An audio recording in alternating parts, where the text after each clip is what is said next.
This is BBC World News. I'm Peter Dobby. These are the top stories so far. Bullets and tear gas are being fired in Bangkok, where the army is trying to reclaim the streets from anti-government protesters. And speaking to the BBC, a Thai government spokesman accused protesters of attacking security checkpoints and says soldiers are under strict orders to use weapons only to defend themselves. More now on the situation in Thailand. It is a confusing picture we're getting out of Bangkok. Let's talk live now to the BBC's Alistair Leithhead, who's on the streets of Bangkok. Have the military, as far as you can tell, Alistair, managed to retake any of the protesters' encamped area? No, not at all. They are very much blockading the areas approaching that central area that the red shirts have had for weeks now. Inside there, as far as we know, the speeches are still going on. There are still thousands of people, many of them women and children as well.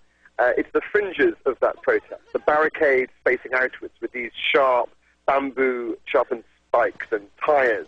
It's those protesters at the front who've been defending their positions by moving forward and clashing with the military as they've been trying to cut off and set up their own barricades at every entry and exit point to the centre of Bangkok. Remember, this is right in the heart of the retail district, the main shopping centres, the main rapid transport system goes straight through that area. The five-star hotels are there.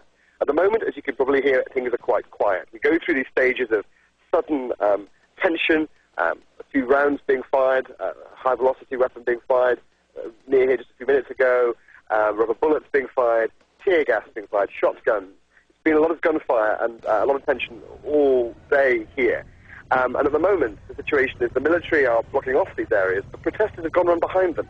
Protesters who aren't part of the main focus in the middle of the centre of Bangkok, they have set up barricades now, so threatening the military from behind. And that's why it's so confusing and so difficult to know where things could spark at any moment. Okay. This, where I am at the moment, has been a real focus of the clashes. Really, the protesters, though, we've seen fireworks, we've seen no evidence of them firing at the military here, but we've certainly seen live rounds being fired back. Okay, that was my next point, Alistair. Live rounds are being exchanged here. Live rounds are being fired. I wouldn't say exchanged. We've seen troops firing live rounds, particularly through a park. It's not like there's a line of troops and a line of protesters and they're firing live rounds into them. They felt a threat from the park to their left. They turned and they opened fire through that area level. Now, they're using high-velocity weapons. The protesters are probably only about a kilometre away on the other side of the park. We don't know anything with regards to injuries at this stage, but certainly they have been firing live rounds, and we know of at least 2 people being injured, possibly more as well. Okay. As far as this, in terms of a military strategy, is concerned, Alistair, when we talk about the Thai military trying to cut off these entry and exit points into this encampment, does it look as if the military is trying to besiege this area? Very much so. Yes, that's been very much their intention. They've brought in thousands of troops to do that job. They've been threatening to take action for many weeks and have been perceived as weak by not doing so. They have come in strength, and that is clearly their intention, to try and, as you say, siege the area where the protesters are based. They want to try and prevent big trucks of water or big trucks of food, of fuel, of going into that area. And they've said that any protesters who want to come out can do so, but anyone who wants to return cannot. Only journalists are able to go backwards and forwards and try and get a sense of what's going on either side. That's their strategy. The issue, of course, the tension points are where the protesters are trying to stop them. The ones both surrounding the central core of Reds, but also the protesters on the outside who are firing fireworks at them and setting fire to tyres and the like as well. Overall, the centre of Bangkok, and standing on what's one of the busiest streets on a Friday, would be absolutely packed with vehicles. It's abandoned, apart from barricades, razor wire, sandbags, and heavily armed troops with military vehicles.